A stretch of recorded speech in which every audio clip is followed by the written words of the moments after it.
एक और बड़ी खबर आपको बता दें, रसुआ के टिमूरे में फंसे लोगों को निकालने के लिए हेलीकॉप्टर भेजा गया है। लेकिन ये हेलीकॉप्टर मानसरोवर जा रहे 400 तीर्थयात्री लापता बताए जा रहे हैं। मानसरोवर जा रहे 31 भारतीय हैं इसमें जो लापता हैं। मानसरोवर जा रहे तीर्थयात्री बताया जा रहा है कि लापता हैं। इनमें से 31 भारतीय भी हैं। एक और जानकारी ये भी आ रही है कि रसुआ के टिमूरे में जो लोग फंसे हुए थे उन्हें निकालने के लिए हेलीकॉप्टर भेजा गया, लेकिन वो उतर नहीं पाया, वापस काठमांडू आ गया है। लेकिन ये और चिंताजनक खबर है, मानसरोवर जा रहे 400 तीर्थयात्री लापता बताए जा रहे हैं। 31 भारतीय भी हैं इसमें जो लापता बताए जा रहे हैं। ये अपने आप में एक बड़ी चिंता की वजह, और 311 विदेशी नागरिक शामिल हैं लापता पर्यटकों में। ये भी बताया जा रहा है कैलाश मानसरोवर यात्रा पर गए 31 भारतीय पर्यटक भी लापता हैं। 400 तीर्थयात्री लापता हैं। हमारे साथ आकाश वत्स जुड़ गए हैं जिन्होंने नेपाल में ज़मीन पर बहुत सी रिपोर्टिंग की है। इस पूरे इलाके को बहुत अच्छी तरह से वो समझते हैं। आकाश, देखिए हम तस्वीरें दिखा रहे हैं और इस इलाके की बात भी कर आकाश के पास अभी जाएंगे और बात करेंगे, क्योंकि आकाश हमें और बेहतर तरीके से इस पूरे इलाके को समझा सकते हैं। ये इलाका कितना बड़ा इलाका है, कितने लोग इस इलाके की वजह से प्रभावित हुए होंगे, यानी इस बाढ़ की वजह से, इस फ्लैश फ्लड की वजह से कितने बड़े इलाके को इसने प्रभावित किया है और यहाँ पर संपर्क कैसे हो पाएगा। मानसरोवर जा रहे 400 तीर्थयात्री भी लापता बताए जा रहे हैं।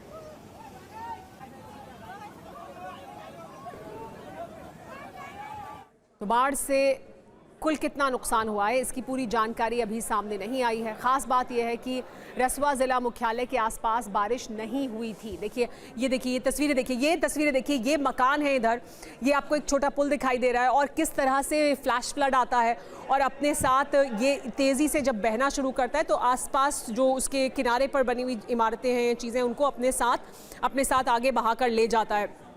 इस तरह से ये जो फ्लैश फ्लड है वो आया और इस फ्लैश फ्लड की चपेट में देखिए ये रिहायशी इलाके दोनों तरफ किस तरह से बने हुए हैं और ये देखिए ये किस तरह से ताश के पत्तों की तरह मकान इस फ्लैश फ्लड के साथ बहते चले जाते हैं। ये देखिए ये जो पुल था आखिरकार वो भी बह जाता है। इस तरह के न जाने कितने पुल बह गए हैं। बहुत से हाइड्रो प्रोजेक्ट्स हैं जो पूरी तरह से बह गए हैं। बड़े हाइड्रो प्रोजेक्ट्स हैं जो प्रभावित हुए हैं। 14 ऐसे प्रोजेक्ट्स बताए जा रहे हैं। 12 अस्पताल बताया जा रहा है कि वो इस फ्लैश फ्लड की चपेट में आए। ये देखिए इन तस्वीरों में आपको दिखेगा कैसे लोग यहाँ ऊपर खड़े हैं और ये आता है फ्लैश फ्लड और दोनों तरफ देखिए ये एक पुल है और दोनों तरफ मकान है और यहाँ से जब आगे बहता है तो फिर किस तरह से अपने रास्ते में जो कुछ आता है उसे अपने साथ बहा कर ले जाता है। ये बहुत चिंताजनक हालात हैं। नेपाल के प्रधानमंत्री बालेन शाह ने रसुआ के बाढ़ प्रभावित इलाकों में बचाव और राहत के लिए नेपाली सेना, सशस्त्र पुलिस बल और नेपाल पुलिस को तैनात करने के निर्देश दिए हैं। प्रभावित इलाकों में दूसरे जिलों से भी अतिरिक्त सुरक्षाकर्मी भेजे गए हैं। प्रभावित इलाकों में अतिरिक्त एम्बुलेंस और मेडिकल स्टाफ भी भेजा जा रहा है। नदी किनारे के निचले इलाकों में रहने वाले लोगों को तुरंत सुरक्षित जगह पहुंचाने के निर्देश दिए गए हैं। तो बहुत तेजी से नेपाल सरकार काम कर रही है। इन इलाकों में तैनाती की जा रही है। अलग अलग जो फोर्सेज हैं उन्हें भेजा जा रहा है ताकि लोगों तक राहत और बचाव का जो काम है वो शुरू हो सके, लोगों तक राहत पहुंच सके। लेकिन आप देखिए कितना बड़ा इलाका है जो प्रभावित हुआ है और कितनी ज़्यादा नुकसान इसकी वजह से हुआ है। भोटेकोशी में पानी बढ़ने के बाद आगे त्रिशूली नदी में भी बाढ़ का खतरा बढ़ गया है। रसुआ, नुवाकोट, धादिंग और गोरखा और चितवन में नदी किनारे रहने वाले लोगों को सतर्क रहने और खतरा बढ़ने पर सुरक्षित जगह जाने की सलाह दी गई है। त्रिशूली नदी के आसपास रहने वाले लोगों से नदी में जाने, मछली पकड़ने और किनारे पर काम करने से बचने के लिए भी कहा गया है। तो अब जो ऊपर बाढ़ आई है उसकी वजह से नीचे तक किस तरह के हालात और बिगड़ सकते हैं, लोगों को पहले से ही एहतियात बरतने के लिए भी कह दिया गया है। और इसी के मद्देनजर बिहार में भी एहतियात बरती जा रही है। वहां पर भी टीमें तैनात कर दी गई हैं। हमारे साथ आकाश वत्स भी जुड़ गए हैं, TV9 भारतवर्ष संवाददाता।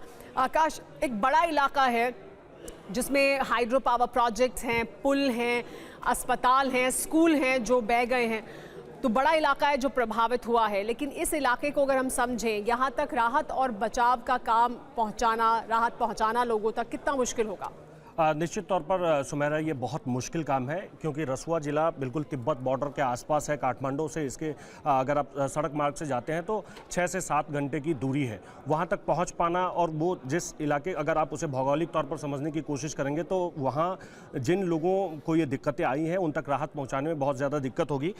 उससे पहले मैं आपको एक और अपडेट दे देता हूँ कि अभी अभी रसुआ ज़िले के जो प्रशासनिक अधिकारी हैं वो लगातार ये कह रहे हैं कि कितना नुकसान हुआ है इसे हम अभी नहीं बता सकते हैं, लेकिन ये हम ज़रूर कह सकते हैं कि ये इतिहास का सबसे बड़ा नुकसान है रसुआ डिस्ट्रिक्ट के लिए। साथ ही हमारे पास ये नेपाल पर्यटन बोर्ड के तरफ से जो लिस्ट जारी की गई है वो लिस्ट है जिसमें सम्राट टूर एंड ट्रेवल से 71 लोग गए थे, जिसमें 59 लोग 59 इंडियन थे और 12 नेपाली टूरिस्ट थे जो वहाँ घूमने गए थे। और साथ ही लीफ हॉलीडे नाम से एक टूरिस्ट एजेंसी है जिसमें टोटल 55 ट्रैवलर थे, जिसमें 46 इंडियन हैं। तो हम 59 और 46 मतलब 85 भारतीयों के गायब होने की सूचना अब तक मिल रही है, और ये आंकड़ा आने वाले वक्त में बढ़ भी सकता है, जिसमें जो leaf holiday tour and travels है जिसमें 9 नेपाली टूरिस्ट भी थे, और नेपाली टूरिस्टों की संख्या भी बढ़ सकती है, भारतीय टूरिस्टों की संख्या भी बढ़ सकती है। कुल 384 लोगों के जो वहाँ घूमने गए हुए थे, चूँकि वो पर्यटन का एक बड़ा इलाका है, वहाँ लोग घूमने के लिए जाते हैं, लोग गर्मी की छुट्टी बिताने के लिए जाते हैं, भारत से भी लोग जाते हैं, नेपाल के कई हिस्से से लोग वहाँ पहुँचते हैं। तो कुल 384 लोगों के अब तक लापता होने की सूचना मिल रही है। साथ ही कैलाश जर्नी के नाम से है, वो उसमें 31 टोटल ट्रैवलर हैं जिनके बारे में कोई सूचना नहीं है, और जिसमें से 26 ऐसे लोग जो किस देश के रहने वाले हैं, वो कहाँ से आए थे, जिसके बारे में सूचना नहीं मिल पा रही है। उसमें सिर्फ इतना आइडेंटिफाई किया गया कि 5 लोग थे जो नेपाल के थे। और ऐसे ही रिचा टूर एंड ट्रेवल्स में से कुल 12 लोग गए हुए थे, उनके बारे में कोई सूचना नहीं है। फिस्टिल टूर एंड ट्रेवल्स से 27 लोग गए थे, उनके बारे में कोई सूचना नहीं है। हिमालयन ग्लेशियर के नाम से एक ट्रैवल एजेंसी है जिसमें 52 लोग गए थे, उसके बारे में कोई सूचना नहीं है। एल्पाइन इको ट्रैक के नाम से। आकाश, आपको मैं रोकना चाहूंगी, आपसे और जानकारी लेंगे। हमारे साथ डिप्टी प्राइम मिनिस्टर नेपाल से जुड़ गए हैं भूपेंद्र यादव, उनसे बात करते हैं। आपसे जानना चाहेंगे सर कि अभी लोगों तक राहत पहुंचाने के लिए सबसे पहले क्या किया जा रहा है? हेलो जी, पूर्व डेप्यूटी पीएम है नेपाल के, हमारे साथ जुड़े हैं। सर, आपसे जानना चाहेंगे कि क्या आपको जानकारी मिल रही है अभी इस त्रासदी से जुड़ी हुई? नहीं, ये बहुत बड़ी बाढ़ आई हुई है, जिसके चलते काफी लोग लापता भी हैं।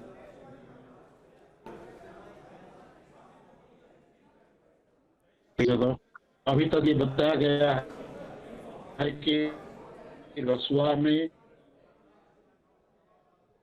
37 कर्मचारी काम करने के जो अभी तक संपर्क।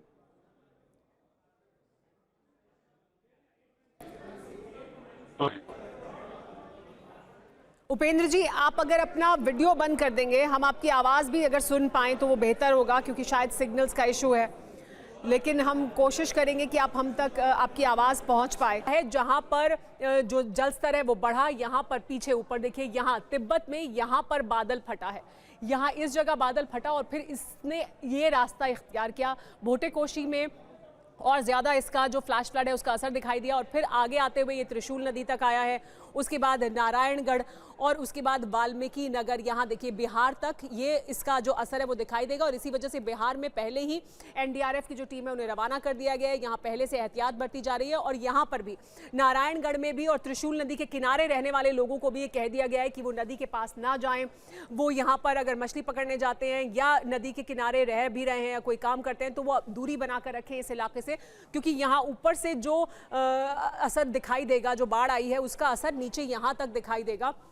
बिहार बॉर्डर से जो ये जगह जहां पर ये बाढ़ आई है वो 170 किलोमीटर दूर है, यानी ये जो इलाका है वो 170 किलोमीटर दूर है। और यहाँ से ये जो है यहाँ 170 किलोमीटर दूर है, और यहाँ से असर क्योंकि बिहार तक पहुँच सकता है, इस वजह से पहले से ही बिहार में एहतियात बरती जा रही है।